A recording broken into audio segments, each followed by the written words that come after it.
So Kate's the Australian record holder. The great Sarah Sjostrom is the world record holder. Sarah has been on the podium in this event at the last 6 World Champs, but won't be this year because she's got more pressing matters at hand. The fastest time swum in the 50 free for women since the Paris Games belongs to Gretchen Walsh, 23.91. So perhaps that's a barometer of how well our leading ladies are going.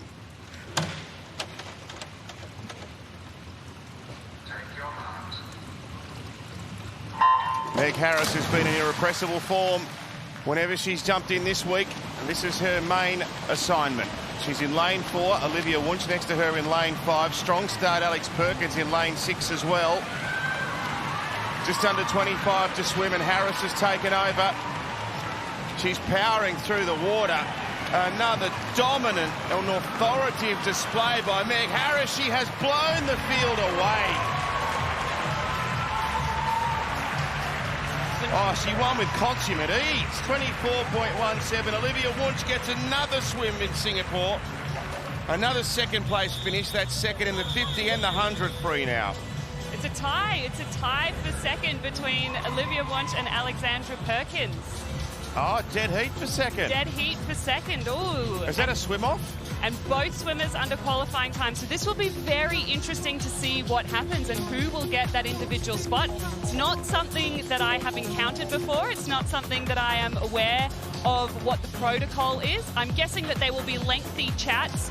Alexandra Perkins will already have quite a big program. She's qualified for individual spots in the 50 and the 100 metres butterfly. She will be a relay swimmer as part of that 4x100 freestyle relay team. So does she really want to add this 50 freestyle? She will have to have a look at the program. The coaches will have to sit down. But we're in uncharted waters here. You're quite right. A dead heat for second, 24.7. Where's Professor Thorpe? He'll have the answer to our question. We will find out, though, but there's no denying the winner. How powerful has Meg Harris looked this week? She's a South Australian after all, and she's prevailed in the most emphatic of circumstances here. Let's head down to Kate. Let's get Gian. Kate's next to me. Gian's on the pool deck. Meg, congratulations. I know that you've had a great meet so far. The 100 was slick in the morning, but it really was about this 50 for you tonight, wasn't it? Yeah, I mean, that's what I was training for this year. Like so many people, had to figure out what I was going to do this year and whether that meant taking a step back, and I'm glad I didn't. As hard as it was, I found a new way to motivate myself this year, and I found a new appreciation for the sport in that way, so yeah. What have you done differently? What's happened since a silver medal in Paris in this event, having to find the love of it again, deciding what you wanted to do? What have you done differently? I think I've focused a lot on the things that I enjoy about the sport. Not necessarily the hard things that you need to get better, but I'm definitely after that. I'm excited to get those little things together again, but I'm very happy with that swim. And another World Championships for you on the plane to Singapore. Yeah, waited till the last day to do it, but I'm very happy. We are thrilled for you. Congratulations. Awesome swim tonight, Meg.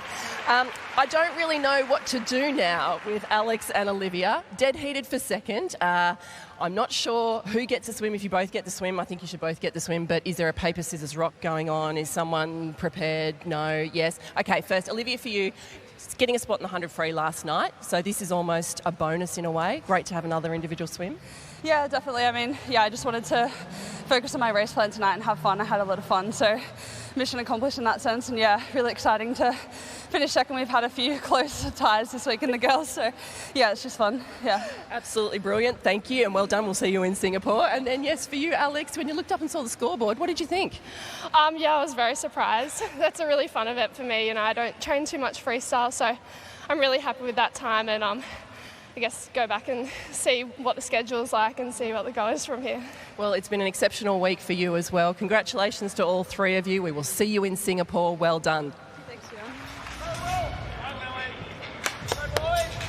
Will Petrick out of lane 4, though, the fastest qualifier this morning. He's already booked his spot for Singapore after finishing second in the 200 IM, but everyone wants another individual swim. So expect this race to be hotly contested. We saw different race plan, I think, from Brendan Smith this morning. There was an intensity about his heat swim that we don't usually see. And I think he needed that for a confidence boost for this final tonight. He's the Australian record holder from Tokyo 2021 when he won the bronze medal.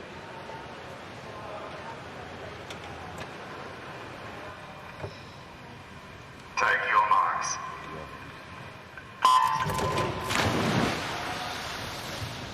One of the most grueling, if not the most grueling event on a swimming calendar on the final night here in Adelaide. The men's 400 individual medley. Good start, David Schlick, lane 6. And Brendan Smith next to him in lane 5. Will Petrick up on the speed as well. Lane 4, Seabom Lee, lane 3.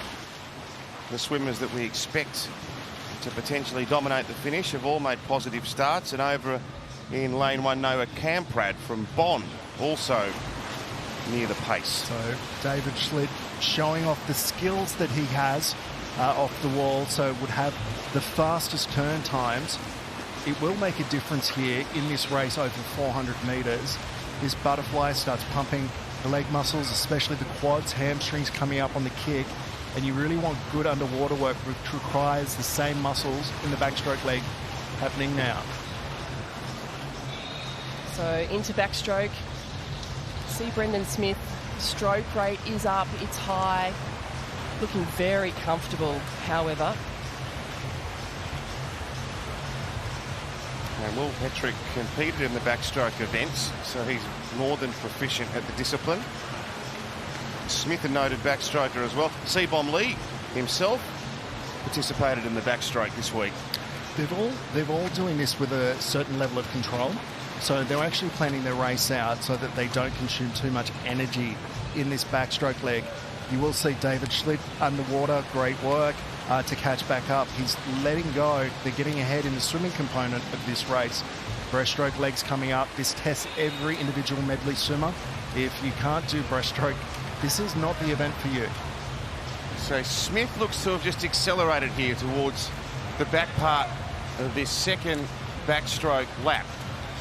Leads by 2/3 of the body length. The transition in the breaststroke now. It's Smith leading, Seabom Lee narrowly in second position ahead of Will Petrick. And that's a great turn from Will Petrick, made up about half a body length off the turn to Brendan Smith. And that's why Brendan really moved through in that backstroke. The backstroke and freestyle are his two favourite strokes, so he needed to make a move in that backstroke, knowing how strong both Will Petrick and Seabom Lee are in this breaststroke. We always watch for Brendan in the freestyle. The last 2 laps brings in the big 6-beat kick, but he needs to work through this breaststroke leg. And Seabom Lee is starting to make a bit of a move here. He needs to. So Petrick again, a fantastic turn. Great underwater work. Finds himself ahead of Brendan Smith now, and he'll need to be ahead because Smith, as Gian points out, is a very powerful freestyle finisher. The advantage in breaststroke, the lead that you get in it, you add about an extra 50%. So if you're ahead by a metre going into the wall, you're out in front by about 1.5 metres. So Petrick's taken over here. Best part of a body length as they head towards the final turn into the freestyle now. David Schlitt just really dropping off the pace there. He had a sneaky look across the rest of the field. He knows what he's got to do if he wants to book a second swim. Brendan Smith, as you suggested, G, coming back in this freestyle leg, ahead of qualifying time at this stage, coming into 3:50. Geez, eating into this margin, Brendan Smith. Yep. Right here, Will Petrick, he needs another great turn. Great skills, he needs to show them now. And especially as Brendan will be looking at Will on this last leg. So he'll be looking, watching, and he's an incredible racer. This is on. They're eye-to-eye, they're looking at each other in this final 50 metres. What a fabulous battle. Final lap of the 400 IM. They couldn't be any closer. The qualifying time 4:17.48. So it doesn't really matter the order with respect to Singapore. It's more pride, and Brendan Smith is going to finish over the top of Will Petrick. Smith with a great finish. He goes down to the wall and touches in first position. 4:12.81 ahead of Will Petrick. They've destroyed the rest of them. That was a great swim from Brendan Smith. That last 100 metres, his commitment in the last 50 to make sure that he has a place in this World Championships. With the history that he has in this event on the team, he really wanted to be there. He knows what it means. I have to also applaud Will Petrick on that last part of that. When Brendan Smith actually went ahead, he found enough in himself to try and surge again. To try and do that in that race, any race, is so difficult for an athlete. So hats off to you for being able to find something extra to give. We just know that Brendan Smith, not only is that freestyle leg so strong, but given the fact that he was going to be eyeballing Will Petrick down that last lap, he is one of those that is a racer. It's not necessarily someone that you look at and can pace a 400 IM. He rises to an occasion if he's got that speed with him. And we knew from the heat swim this morning that he was primed for a relatively good swim tonight. So knowing that he was going to watch Will, it was always going to be on. What an exciting finish to a 400 IM. Well, historically, there hasn't been too much between them recently. In the Paris Games, Petrick finished 12th and Smith 13th. And Petrick was a second faster. But Brendan Smith actually brought his time from Paris down by a couple of seconds here. So that's an encouraging sign that possibly the trajectory of Brendan Smith has headed back upwards. Probably fair to say, and without being critical, that he hasn't really been able to get back to that level from Tokyo 2021. But maybe there's a resurgence in Brendan Smith. He's a world-class performer, as we know, as an Olympic bronze medalist. So Smith and Petrick confirm their places in Singapore in the men's 400 IM. Down to Kate. Well, I'm going to start with you because Brendan is just crawling out of the pool. You came in, you already knew that you had a spot secured tonight in the 200 IM. Did that take the pressure off? Oh, it was really nice not having the burden of qualification to worry about, and it was something I had to do last year, so tonight I felt like I would be a bit more fluent in the water. It wasn't the result exactly after, but right now I'm just trying to get my mojo back in racing, and that's one step closer to it. Now, you boys were eyeballing each other down that last 50, but you must do that in training all the time. Oh, for sure. And Brendan is one of the scariest guys to have racing with you in the 400 IM at the very end. You got to put lengths on him. Well, Brendan, congratulations. You waited until the last day, but you are officially off to Singapore. Yeah, I like to keep everyone on their toes. But no, in all seriousness, thanks for everyone that came out tonight. I really appreciate it. And yeah, honestly, just, it's a trial, so the only thing you need to do is just qualify, and we both did that, so yeah, couldn't be happier. Tell me about that last 50. What is going through your head? Is it just screaming? Are you gritting your teeth? Are you telling yourself to go? What's going on? I always think the faster you do the last 50, the sooner it's over. Yeah. Can't argue with that. Now, you boys had an incredible opportunity to train earlier in the year with Leon Marchand, who is the world record holder, Olympic champion, the greatest to ever do this event. What did you learn from him? It was really good. I more saw what he was doing, and Will was more participating in what he was doing. But I had a big break off the Olympics, and was going through a little bit of injury stuff. So I was mainly watching as a spectator. But yeah, it was really special what he was doing, and I was writing down a few things and some things that will help me in this next LA cycle. Well, congratulations, boys. Incredible battle. We love to see it on the plane to Singapore.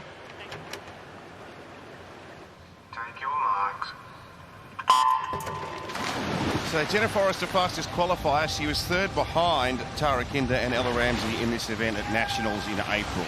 And she turned those standings around, but we would love to see her on the team for Singapore because she is experienced and she's also versatile.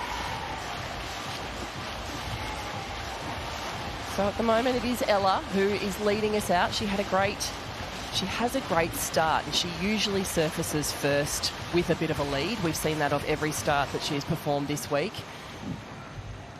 She looks comfortable in this butterfly leg. The stroke lends itself to looking quite relaxed in this butterfly leg. Tara Kinder, great turn underwater. What we really need to see here for Ella Ramsey is to actually go through in the fly back for Jenna Forrester to go through with Ella Ramsey. So Ramsey leads after the butterfly leg. Turning ahead of Kayla Hardy and Jenna Forrester. Great underwater there, Jenna Forrester. Beautiful. See what you can do with the skills. The underwater, the turn component of this race, back in it. So just like we saw in the men's event, Jenna knows that she needs to make her move in this backstroke leg. She needs to establish a lead over Ella Ramsey because Ella's strength is a breaststroke. So Ella, we already know, is qualified in the breaststroke events so far this week. So that's where her strength lies in this 400 IM. So Jenna knows she's got to do something now. And watch this underwater from Jenna. Great underwater work again. She's working that part of the race and kind of relaxing a little bit in the backstroke leg, saving something for this last 200. Tara Kinder's dropped a long way off here. Herself has qualified in the 200 breaststroke, so that's her strength, but she's giving away quite a start. Forrester leading, Ramsey still there in second, Kayla Hardy swimming well in lane 6. And then Tara Kinder, who's being challenged by the 16-year-old Emily Smith over in lane 2. So Jenna Forrester with a 1.5 second lead over Ella Ramsey. Straight away, however, we have seen Ella already making ground. As soon as we're into the breaststroke leg, there is already a gaining of momentum from Ella, which is to be expected. Both girls well underneath the qualifying line at this stage. That shouldn't be a problem. Do you know what?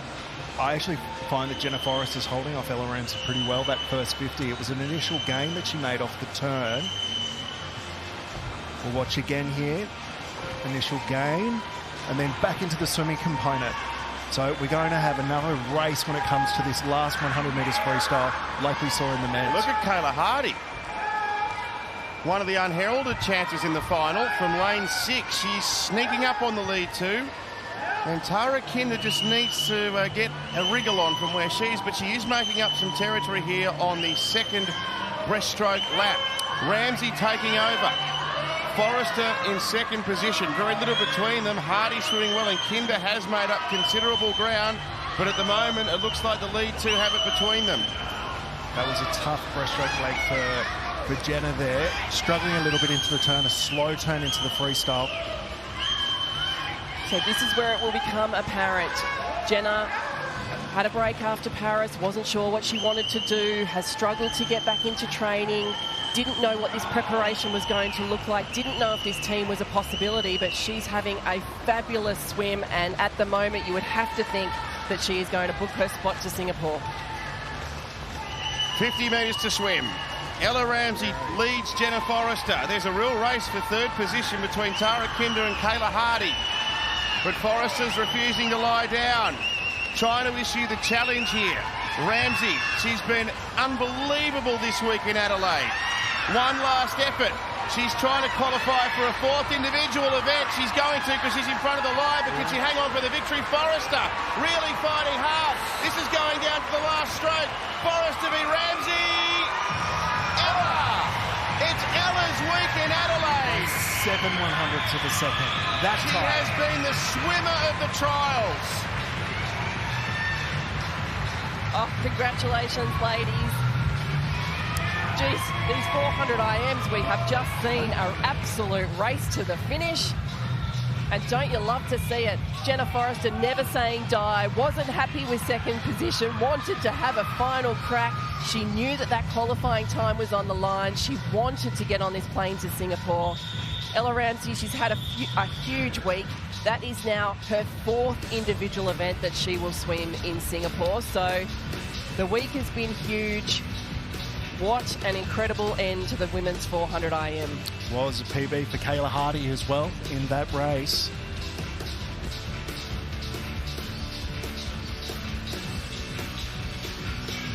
A spine-tingling finish between Ella Ramsey and Jenna Forrester.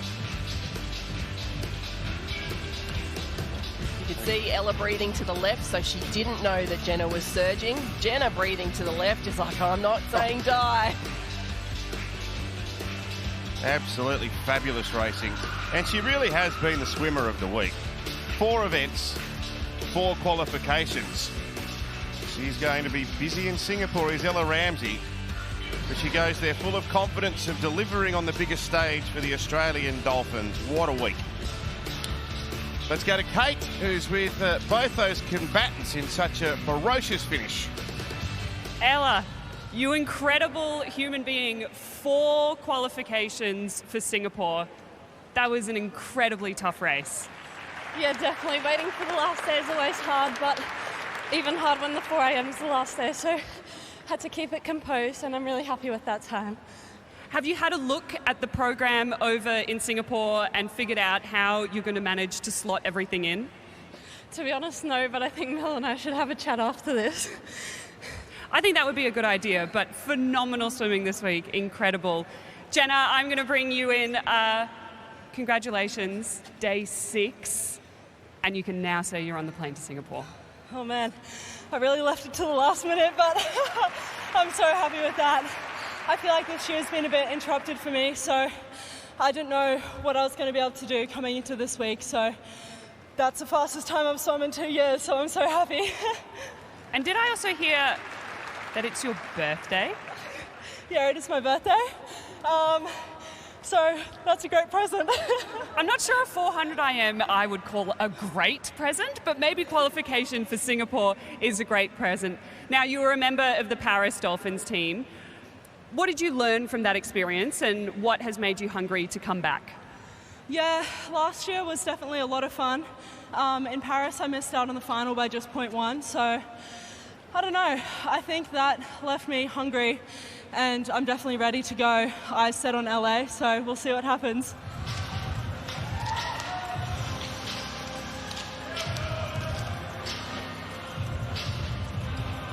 This will be 50 power-packed metres. Who's your tip? Who do you think? Don't ask me that. There'll be a fingernail between them. This will come down to the touch. Whoever times this touch on the wall will win this race tonight. When we see Cam McAvoy, when he makes a mistake, he's correcting himself straight after it. He got it right this morning.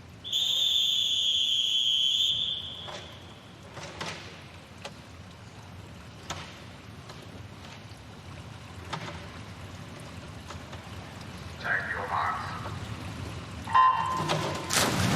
50 butterfly final. Chalmers with a great start. First to surface, though, was Cam McAvoy. Chalmers and McAvoy already to the head of the field. Armbruster swimming a good race in lane 6. McAvoy leads. I think Chalmers is starting to come after him here. Chalmers versus McAvoy. I think Kyle's going to get there. He does. He wins in his home pool and he's qualified. Armbruster's finished second. Jesse Coleman is... Oh, hang on. Oh, Cam McAvoy's been disqualified. You're going to have to watch what this is. A sensation. But there's no denying Kyle Chalmers, 22.89, a swim to saver. And that time actually breaks what is called the Australian All-Comers record. It means that any time that is actually set in Australia was Ben Armbruster's time, who of course now goes to second place. Now he's 3/100ths of a second outside the qualifying time. Cam McAvoy looked to have touched amongst this, but he's disqualified here. Take that out. So that's tough going for him. That qualifying time just happens to be the best time that Ben Armbruster's ever done. A PB is required to make this. Now, is there a hint of a movement on the blocks? Yep. Yep. Certainly. Yeah, so his reaction time, 0.59. It probably, if you're watching this and watching it at home, you saw it, that gives it away. That doesn't happen. So that's reacting. Anything under 0.6, we'll see it's too quick, and you can see it on the replay. It's very quick. And Cam is so fastidious, he probably knew that. Oh, yes, yeah, absolutely. You know when you go, you know. Well, a couple of Warriors embraced after the race. Cam McAvoy probably knew that his race was up before it even started, but Kyle Chalmers powers his way to victory. Here he is on the right of screen. Yeah. Yeah, so those arms, you see the arm movement straight away. Let's not take anything away from Kyle, though. That was quite the swim to break 23 seconds And this event. identical time to what he did in Sweden as well. So, you know, that's good form, the consistency. Same thing in the 100 metres freestyle for Kyle. Consistent. Let's go to Kate with the king. Kyle, fantastic swimming here all week. Equal season's best tonight in that 50 butterfly. You must be stoked with that. Yeah, I am. It's been one of my best trials I think I've ever had. So, yeah, had a lot of fun. Had a lot of fun racing that 50 fly tonight with the boys, and super happy to finish up on that note. Talk to me about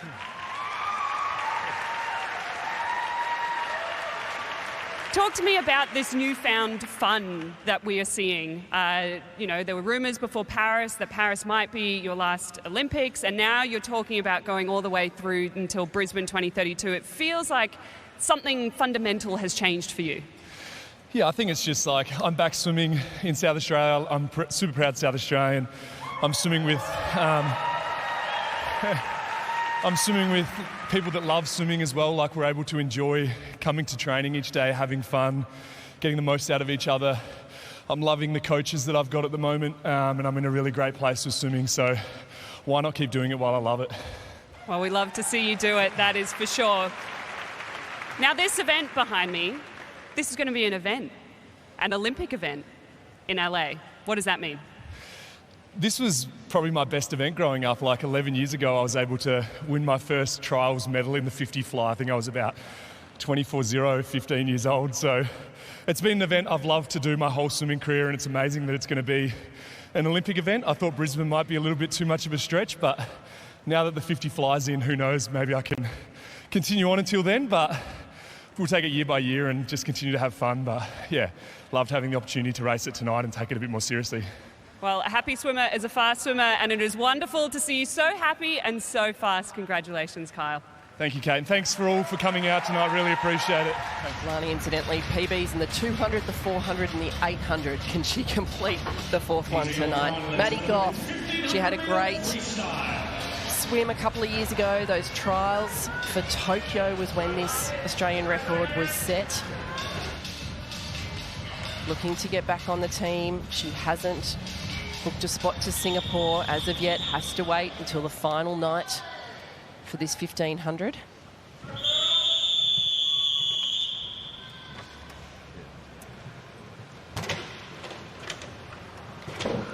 Lani swam the 800 all on her own. Take your marks. She'll have to do the same tonight.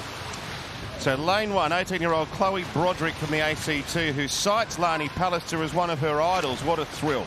Molly Walker, lane two. Tiana Kritzinger, lane three. Lani's in four. Maddie Goff, lane five. Jacqueline Davis and McGovern, lane six. Taylor Martin, seven. Amelie Smith from Rockhampton at 16 years of age in lane eight. And then the youngster of the field, 15 years old, Isabel Mulcahy, lane nine. I love the way that Lani was able to just dive in and instantly go to the position that she is sitting in right here. She's sitting high in the water.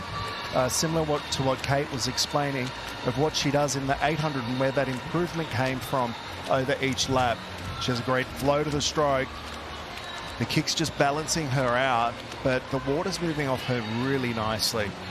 She looks comfortable over this first 100 metres. Well, Arnie's with us, pull deck. You were urging on Ben Godemans this time last night, and already your friend and training partner, Lani Pallister, is well ahead, and we've only had 100 metres.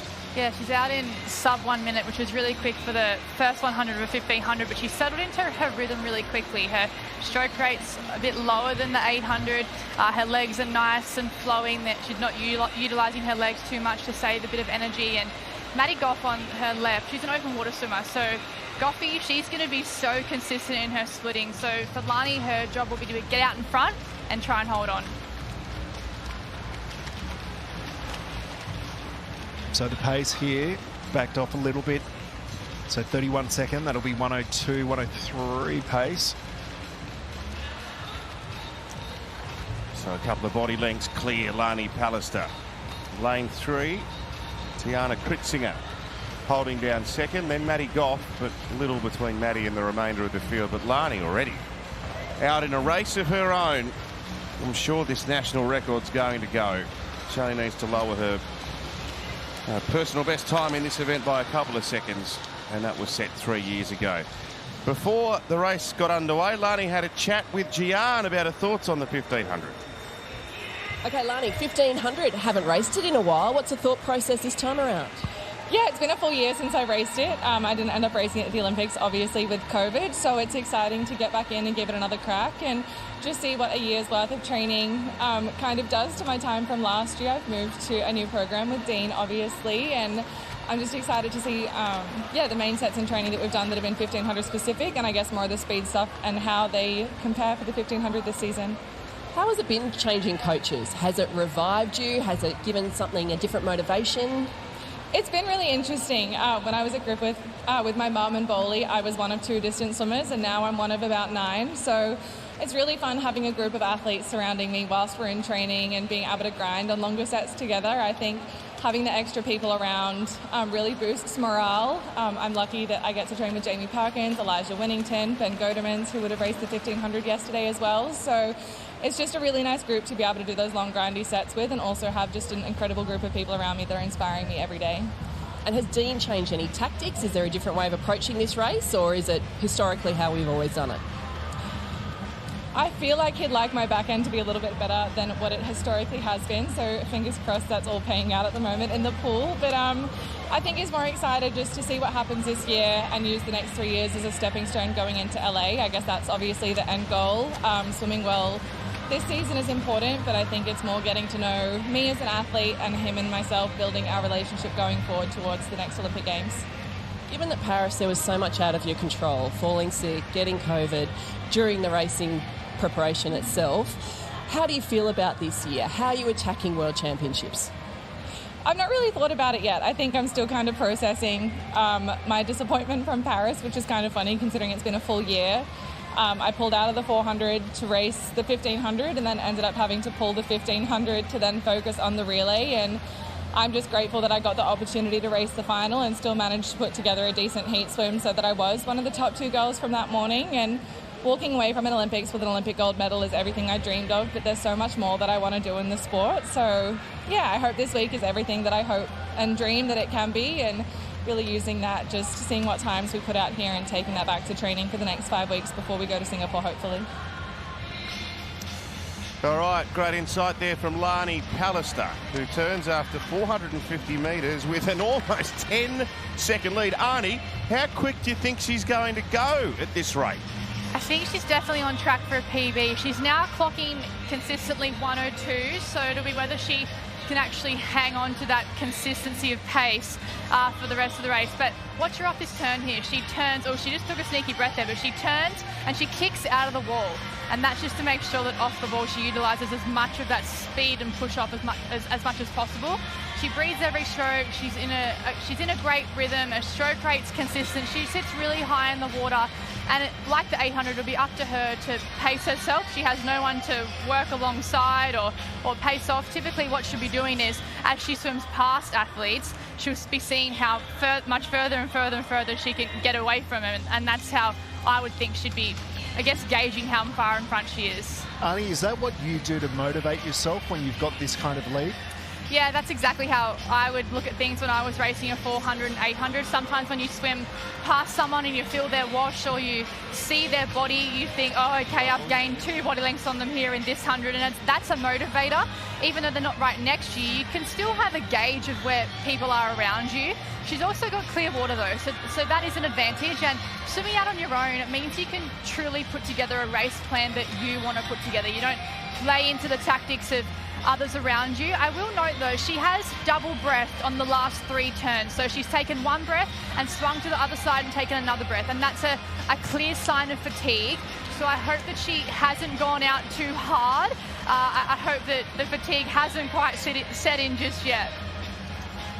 All right, well, she certainly opened up quite a commanding break, as we can see, in a race of her own, as she has been for a lot of the week. And someone who maybe has a little bit more insight than most, we are fortunate enough to have Janelle Pallister down on pool deck in the coach's box. Of course, Lani's mum, but coach prior as well. Janelle, hello. Hey guys, how are you? Very, very good. How have you managed to comprehend this week so far for Lani? It's been huge. It's been a long time coming, and you know, Dean's found the right key to unlock the vault, and then allowed her to perform the way that we knew that she could perform. Janelle, at the Olympics, we were just heartbroken that Lani didn't have the opportunity to race due to illness, having COVID there. Would we have seen her swim something like this in Paris had she been well? Yeah, Bolly and I were both thinking that she could have gone that sub 15:40 mark with what she was doing in training. I do think she looks a lot more controlled and a lot more confident, this week in the pool. Her 200, being able to have that speed after having COVID to get into the relays team was incredible at the Olympics. It's also been incredible here. When you swam, what kind of speed work did you have to have in doing distance races? Back when I swam, we really didn't do a lot of speed work. So Julie McDonald and we did a lot of slogging work. But when I started coaching Lani, it was something that I really kept a focus on to make sure we maintained speed, but we also maintain that distance. So, I call it the two bookends, and then work the in between as well. Janelle, I want to give you a shout out because did I hear that the 800 free the other night, that your best time possibly would have got you second or third behind Lani? Yeah, it would have got me second. I would have been on the team with her. But that's a mother-daughter race. But that's a long time ago, and she's just going leaps and bounds ahead, and it's great. For me, I just like to see my daughter happy, and with what she's doing in the pool, she's making herself happy. She's certainly having a ripper week. What do you think in this 1500 at this moment, what are you seeing? Is there a bit of fatigue coming into this after the week she's had? She's maintaining a really good stroke rate. She's around that 44 stroke rate. She started a little bit lower. But, she's at the 900 metre mark now. So she went through 8:18. That's 2 seconds under her PB. She's just gone a 1:03 there. So she's got to maintain this pace and for the rest of the 600 metres. So the next 100 is where she's got to start to make a mark. It's lovely to speak to you, Janelle. Thanks for giving us some time, and good luck as Lani heads towards Singapore. Thanks, guys. Appreciate it. Lani's mum, Janelle Pallister, a great champion Australian swimmer in her own right. So we're getting towards the kilometre mark, and Lani's still powering away. She's half a lap ahead, Thorpe. So when we look at the underwater work, we're looking for signs of fatigue. That could be within hip movement that the athlete has. So this is Lani, but this is the kind of comparison that we'd see Kate Campbell do a fantastic job on in explaining what happens on the screen. So that hip movement will be very different in a 1500 to what it would be in the 50 metres freestyle. There's more time to be actually able to extend the stroke and be able to have more catch-like stroke. And coming in at that 1,000 metre mark, we're just checking the time to see if she's been able to maintain that 2 seconds that she's been leading on her PB, and she continues. So there, Lani saying that she wasn't quite sure what the direction from Dean was going to be.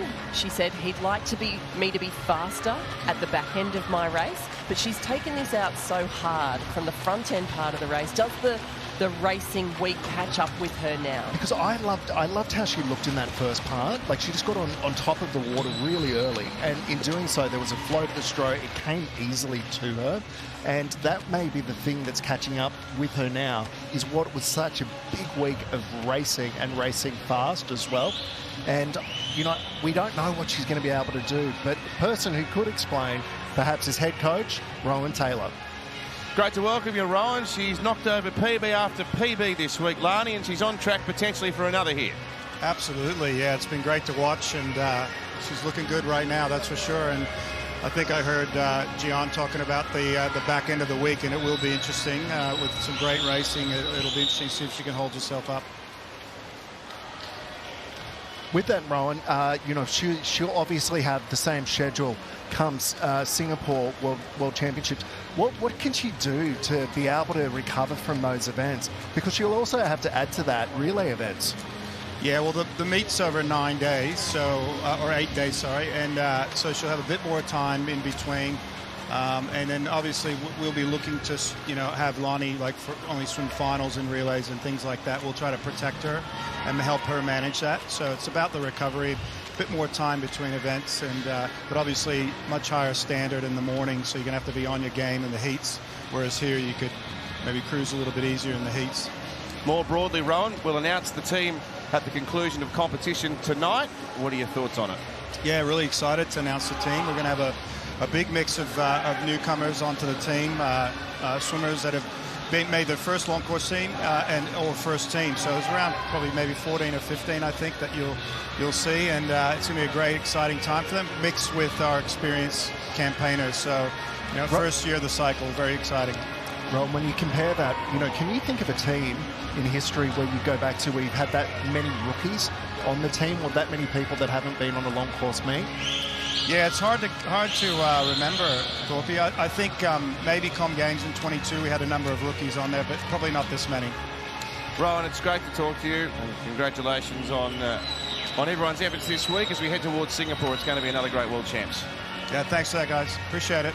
Australia's head coach Rowan Taylor, no doubt satisfied with what he's seen this week. The other meet that we had a lot of rookies was in '97, and that led into the Sydney Olympics, and that was the start of some of the big names that were competing at the Olympic Games. So interestingly, at 350 metres to go, Lani had a very good look at the lap counters at the end of the pool. Actually stuck her head up, had a look.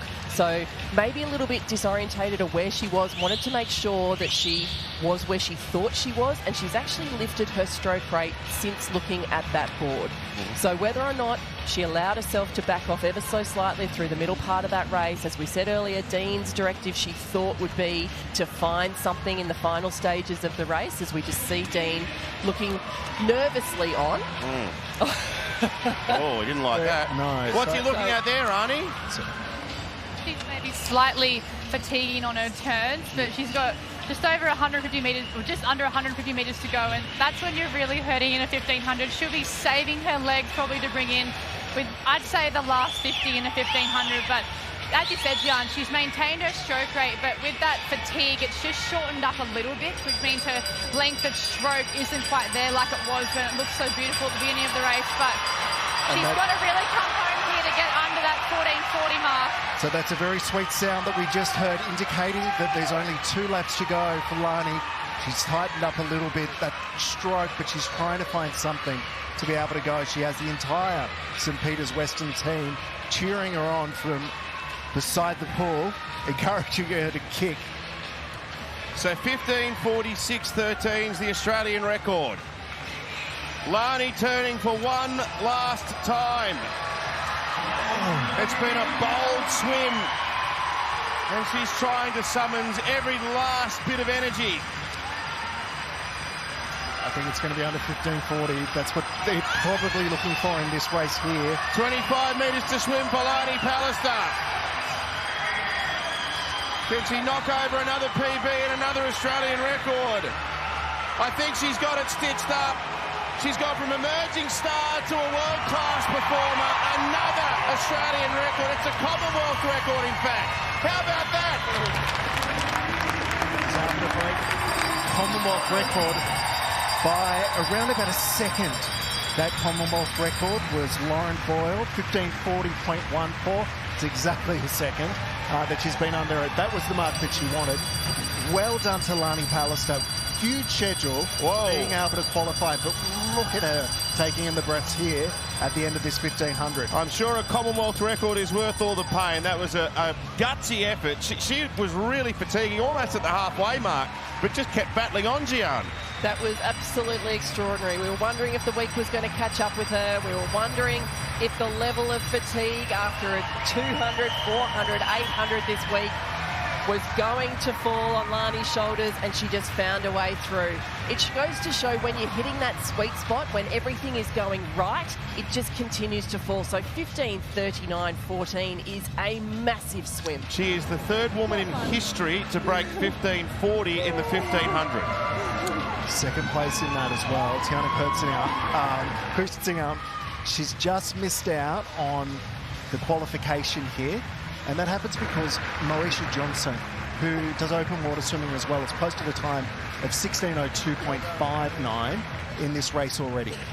So it's an anomaly. It is only allowed for open water swimmers. They had to make a decision whether they were going to attend trials or if at the Australian Championships earlier this year they were going to use that time that they posted there as their qualification time. So as Thorpe just explained, Moesha Johnson at the Australian Championships in April swam 16:02.59, which is faster than Tiana Kritzinger, who swam 16:16.04 tonight. So Moesha Johnson will get the swim in Singapore in this 1500. Well, that is a very weary champ. What a week. Lani, just I don't know of an athlete that has swum a personal best time in 4 events in 1 week, is there? You've done it, Thorpe. Oh my goodness. But 200, 400, 800, 1500, all personal best times. And we've been fortunate to follow her progress over the last few years. When she burst onto the scene internationally at the World Short Course in Melbourne a few years back, she really created a wave then. And since then, she's just improved ever so slightly. But this change of training situation over to St. Peter's Western, she's kicked to a completely different level now. She's elevated to a different level. Absolutely. It's a different swimmer than what we've seen before, and that's really exciting. Yeah. And there's the man who heads it all up for her, Dean Boxer. Well, he wasn't happy with the term, but I'm sure he's happy with his charges setting a Commonwealth record. Oh, his mood changed pretty quickly. Well done, Lani. That was the stuff of great courage. Onwards and upwards to Singapore. High fives all around. And deservedly so. What a way to wind up competition here in Adelaide. Another swim, another Australian record, and in this case a Commonwealth record for Lani Pallister, who's down there with Kate. Well, Lani, you have saved the best for last. Officially the 3rd fastest woman in history over this event.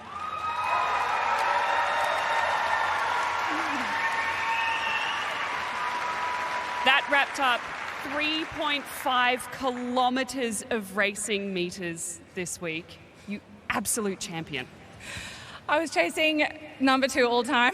I was looking at the rankings, and Lottie Friese is one that stood for a long time, obviously only behind Katie, but that's 10 seconds faster than my best time from 3 years ago. So I think it's just nice getting a little bit of progress. I think it's one of those events where you can plateau for so long, but it's nice to have a big drop like that.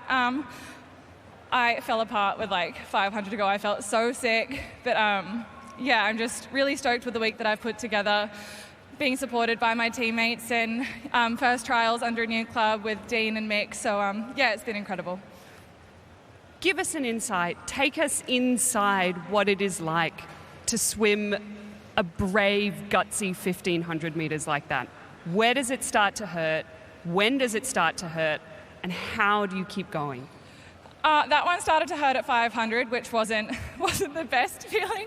And then I was just trying to think of Benny Godemans, who swam a huge PB last night to qualify for his second event.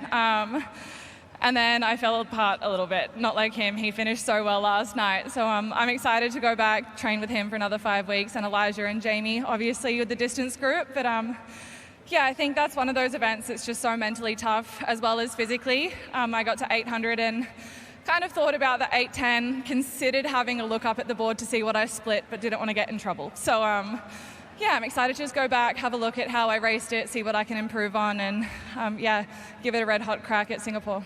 We saw some beautiful scenes of you going and celebrating with your squad mates. Your mum is here. Dawn is in the crowd. What does it mean to have people like this supporting you? I could see my mum commentating whilst I was swimming on the screen. I was like, oh, she's got a microphone on, like she must be talking, which means my eyes were open and I wasn't swimming with them closed, which is a win. But this is the happiest I've been in a long time. St. Peter's have fostered such an incredible environment. I get to live with my best friend Lizzie Deckers in Brisbane, so it's been a huge change this year, but it's, yeah, truly the happiest I've been in a very long time, and I'm really grateful to St. Peter's for taking me under their wing, and yeah, now getting the chance to travel with so many going to Singapore this year, but I think that's also just a testament to how much we support each other and how much we get around each other, and my success is theirs and their success is mine. So, yeah, it's been good. Wonderful words. Humble, incredible champion. It's an individual sport, but it's a team effort. Lani Pallister on the team, on the plane to Singapore. Congratulations, my dear.